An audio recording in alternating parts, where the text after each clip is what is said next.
लेकर के पेपर ये सभी चीजें तो विवेचना के बिंदु हैं। मैं विवेचना की बातें अभी सभी चीजें जो चीज शेयर करने लायक थी मैंने आप सबके साथ शेयर की। ठीक, धन्यवाद। इसमें 23 व्यक्ति गिरफ्तार किए जा चुके हैं। अन्य विवेचना हमारी जो सारी एजेंसियां हैं वो इसमें लगी हुई हैं और हम आगे भी इसमें कोई भी व्यक्ति और संस्था को गिरफ्तारी करेंगे।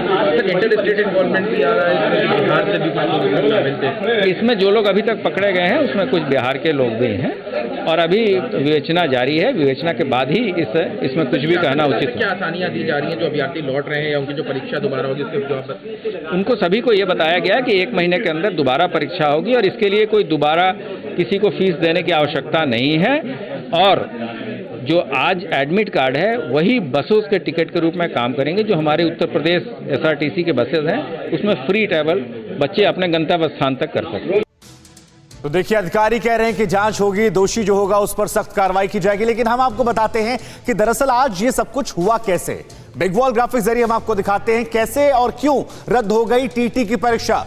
तो देखिए, यहां पर ट्रेजरी से पेपर जो था वो सुबह 7:30 बजे परीक्षा केंद्रों पर भेजा गया। रूटीन वाइज 9 बजे अधिकारियों की मौजूदगी में यहां पर पेपर खोला गया और इसके बाद 9:30 से लेकर 9:50 तक परीक्षार्थियों को प्रवेश भी दिया गया है। अलग अलग सेंटर में परीक्षार्थी प्रवेश पाए, पेपर वहां पर बांट दिया गया परीक्षार्थियों को। लेकिन इसके बाद 10:15 बजे के आसपास खबर आती है कि पेपर लीक हो गया है और परीक्षा जो है रद्द हो जाती है। छात्र हैरान है, परेशान है, क्योंकि पेपर देना वो शुरू कर चुके थे। सुबह 7:30 बजे पेपर वहां पहुंचा था और इसी को लेकर अब हर कोई हैरान है। डॉक्टर हर्षवर्धन जी हमारे साथ लगातार बने हुए हैं। हर्षवर्धन जी, जरा ये समझाइए, एक लड़का तैयारी करता है, सुबह ट्रेन पकड़ा होगा, होटल में रुका होगा, पैसा खर्चा किया होगा, गया होगा, तैयारी की गई होगी, शारीरिक, मानसिक, आर्थिक तीनों प्रताड़ना हो रही है। क्या इस बात में यह खत्म हो जाती है कि अगले महीने परीक्षा हो जाएगी और दोषियों को सजा दे दी जाएगी?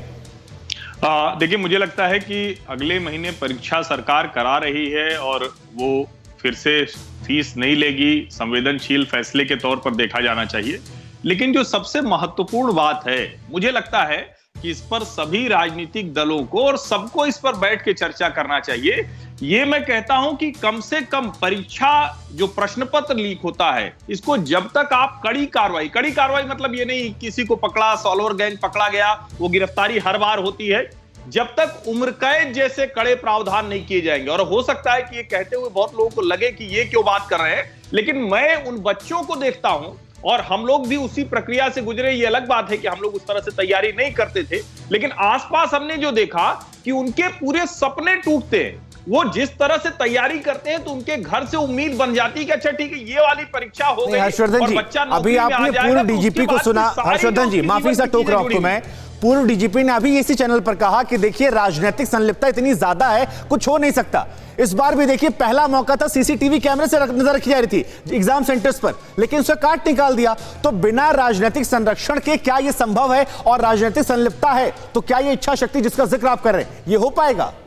नहीं, मुझे लगता है कि अगर ये सिर्फ और सिर्फ जो पेपर लीक कराने वाले हैं, क्योंकि सीसीटीवी तो आप सेंटर में लगाएंगे ना, जहां से ये पेपर निकला और रास्ते से जो भी इसके जिम्मेदार हैं, 1-2 बार तो ऐसे उदाहरण पेश करने वाले उनके ऊपर कड़ी कार्रवाई हो, देखिए ये चीजें पटरी पर आ जाएंगी। क्योंकि सबको लगता है कि कोई बात नहीं, लाखों करोड़ों का खेल होता है और बड़े बड़े ऐसे स्कूल हैं जो इसीलिए बने हैं कि वहां हाई स्कूल से लेकर और हर तरह की परीक्षा के पेपर लीक होते हैं, वो पकड़े जाते हैं, कुछ समय बाद छूट जाते हैं और जब वो छूटते हैं तो और चिन्हित हो जाते हैं कि देखिए पेपर इन्हीं के यहां मिल जाएगा। अड़ी सोमवार से शुक्रवार शाम 6 बजे सिर्फ TV9 भारतवर्ष पर।